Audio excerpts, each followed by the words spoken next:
परम पूज्य राधा बाबा कहते हैं, जैसे लकड़ी के दो टुकड़े हैं, उन दोनों में अग्नि तो व्याप्त है। न विश्वास हो तो रगड़ कर देख ले, उसमें से आग निकलेगी। इसी प्रकार भगवान प्रत्येक प्राणी में बाहर भीतर नीचे ऊपर व्याप्त हैं। अब जैसे आग कहीं प्रकट हो जाए और प्रकट होकर किसी लकड़ी के खंड को पकड़ ले तो फिर लकड़ी उसी आग में जलकर स्वयं आग बन जाती है।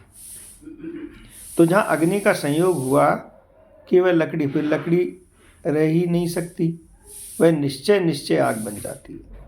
ठीक इसी प्रकार जिस समय भगवान का वास्तविक साक्षात्कार संत को होता है, उसी क्षण वह भगवान में मिल जाता है।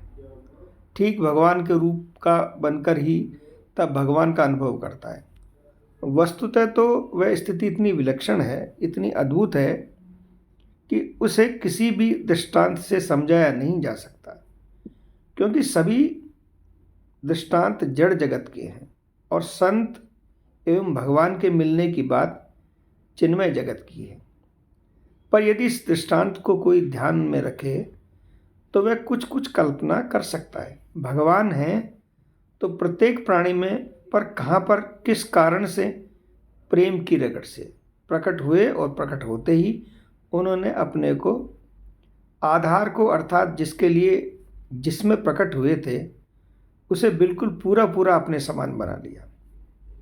जलने के बाद जिस तरह काठ बिल्कुल काठ न रहकर अग्नि हो जाता है, ठीक वैसे ही संत देखने में तो मामूली मनुष्य की तरह खाता पीता व्यवहार करता है, हंसता रोता है, सन्यासी न हो तो घर गृहस्थी भी करता है, परंतु वस्तुतः वह भगवान की ही एक लीला है जिसमें वह अपने को छिपाए रहता है। प्रश्न यह होता है कि फिर उस शरीर को भगवान रखते क्यों हैं? रखते हैं इसलिए कि उसके स्पर्श में आकर कुछ और भी प्राणी उस आग में जलकर उसी की तरह बन जाए। इसलिए प्रारब्ध की लीला का निर्वाह होता है। शास्त्र पढ़ने से तो अनेकों प्रमाणों से यह बात सिद्ध हो ही जाती है। सच्चे भगवत प्राप्त संत भगवान से अभिन्न हो जाते हैं। युक्तियों के द्वारा भी मनुष्य इसे समझा सकता है, पर वही समझेगा कि जिसने जीवन का एकमात्र उद्देश्य बनाया है कि मुझे प्रभु से मिलना है। फिर होता क्या है कि संत स्वयं अपनी गर्मी, अपने अपना तेज उसे प्रकट करके दिखलाना शुरू कर देते हैं।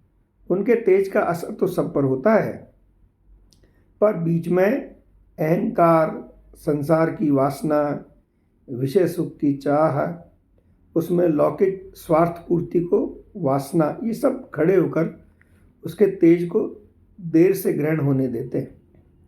जिस दिन जीवन का उद्देश्य एकमात्र भगवान हो जाते हैं, उस दिन से सब व्यवधान झड़ जाते हैं। साधक इनको फेंककर अकिंचन बन जाता है। फिर जहाँ पर संत दिखते हैं, उस स्थान पर श्री कृष्ण दिखें, इसमें तो कहना ही क्या है। उनकी दृष्टि में सर्वत्र एक ही श्री कृष्ण रह जाते हैं और वह दिव्य पावन आनंद के समुद्र में डूब जाता है। जब तक यह हो तब तक शास्त्र आज्ञा देते हैं कि चाहे किसी भी भाव में हो, संबंध जोड़े रहो। भगवान की करुणा जैसे अहेतुक रूप से भगवान में रहती है, संत भगवान की मूर्ति में भी वह करुणा वैसी ही रहती है, और वह करुणा किसी दिन एक क्षण में तुम्हारे व्यवधान को दूर कर देगी। अवश्य अलग हटोगे तो भी निस्तार हो जाएगा, होगा ही, क्योंकि एक बार का संबंध ही निस्तार के लिए पर्याप्त है। पर कुछ देर लगेगी, क्योंकि आखिरी नियम से सब होता है। कोई कहे कि संत अपने आप को प्रकट करके जीवों का उद्धार क्यों नहीं करते, तो उसका उत्तर है कि यदि इसमें लाभ होता तो आप ठीक समझे, पर यह है कि वे प्रकट होकर नाचते। जिस समय प्रकट होने से लाभ होता, उस समय प्रकट भी होते हैं, हुए हैं। पूर्व काल में महाप्रभु चैतन्य देव प्रकट हुए थे और खुलेआम प्रेम का वितरण उन्होंने किया था। उस दिन पेट में प्रेम की भूख थी। आज तो जगत के प्राणी चाहते हैं हमको धन मिले, मान मिले, ये देना उन्हें अभिष्ट है ही नहीं। अधिकांश जगह का वातावरण आज इसी कामना से कलुषित हो रहा है।